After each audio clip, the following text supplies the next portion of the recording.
ఈ ఓట్చోరి విషయాన్ని ఎక్కువ హైలైట్ అవుతుంది రాష్ట్ర వ్యాప్తంగా.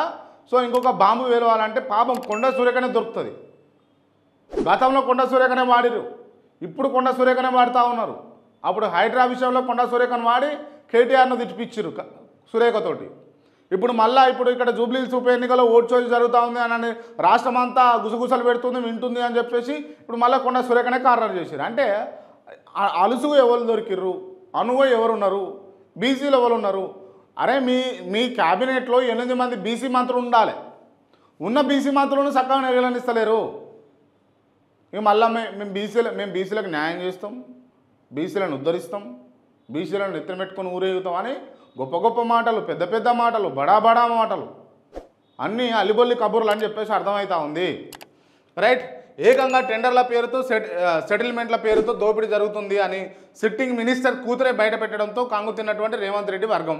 సీఎం అనుచరుడు రోహిన్ రెడ్డి దందాలు, సీఎం బ్రదర్స్ కొండలరెడ్డి తిరుపతి రెడ్డి గురించి రేవంత్ అంతర్గత విషయాలు బహిరంగంగా మీడియా ముందు ప్రస్తావించినందుకు కొండా సురేఖపై వేటు వేసేందుకు రేవంత్ రెడ్డి సిద్ధమైనట్లు ప్రచారం. ఈరోజు జరిగే కేబినెట్ సమావేశంలో కొండా సురేఖపై వేటు వేసే కీలక అంశంపై చర్చలు జరిగే అవకాశం ఉన్నట్లుగా తెలుస్తూ ఉంది. ఈ కేబినెట్లో ఇక ఏం ఉండదు.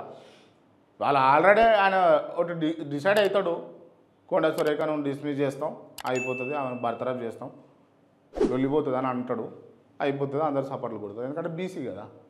కార్నర్ చేసేసారు అబ్బా, క్లియర్ ఇక్కడ కార్నర్ చేసిరు. ఒక్కసారి ఫస్ట్ ఛాన్స్ వచ్చింది, అప్పుడు అనమని చెప్పింది, అనేటట్టు చేసింది వాళ్ళే.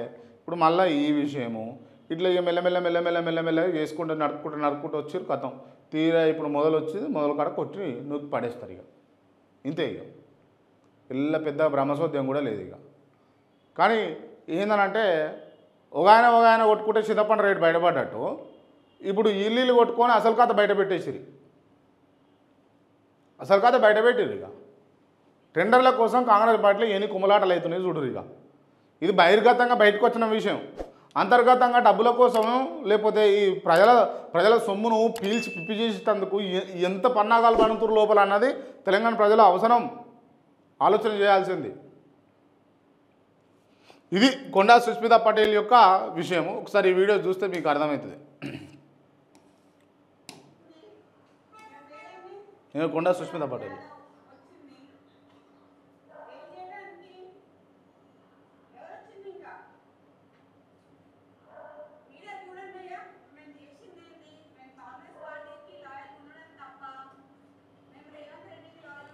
మేము కాంగ్రెస్ పార్టీకి లాయల్గా ఉండడం తప్ప, మేము రేవంత్ రెడ్డికి లాయల్గా ఉండడం తప్ప మేము చేసింది ఏంది?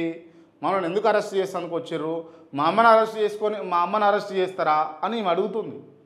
ఏం సమాధానం చెప్తారు? ఇక అయిపోయింది. ఇక క్లియర్గా ఇక కార్నర్ చేసిర్రు. ఇది క్లియర్గా. దీంట్లో పెద్దగా మనం మాట్లాడుకోవాల్సిన అవసరం కూడా లేనేలేదు. ఇక సో రైట్. రిజర్వేషన్లు కేవలం రాజకీయాల్లోనే కాదు, అన్ని కేటగిరీల్లో ఉండాలి. 100% ఉండాల్సిందే. అన్ని కేటగిరీలలో ఉండాలి. ఉద్యోగాలలో ఉండాలి, రాజకీయాలలో ఉండాలి, అన్ని విషయాలలో ఉండాలి. పార్లమెంట్లో చేయాల్సినటువంటి పనిని శాసనసభలో బీఆర్ఎస్ చేస్తుంది. రేవంత్ రెడ్డి నాయకత్వంలో బీసీలకు న్యాయం జరగదు. బీసీ రిజర్వేషన్లపై కాంగ్రెస్ 5 రకాలుగా మాట్లాడుతున్నారు. 42% వాటా పొలిటికల్ రిజర్వేషన్ల వరకు మాత్రమే కాదు అని కేటీఆర్ అంటా ఉన్నాడు. సో వివరంగా చూసుకుంటే పార్లమెంట్లో చేయాల్సినటువంటి పనిని శాసనసభలో బీఆర్ఎస్ చేస్తుందని అన్నారు.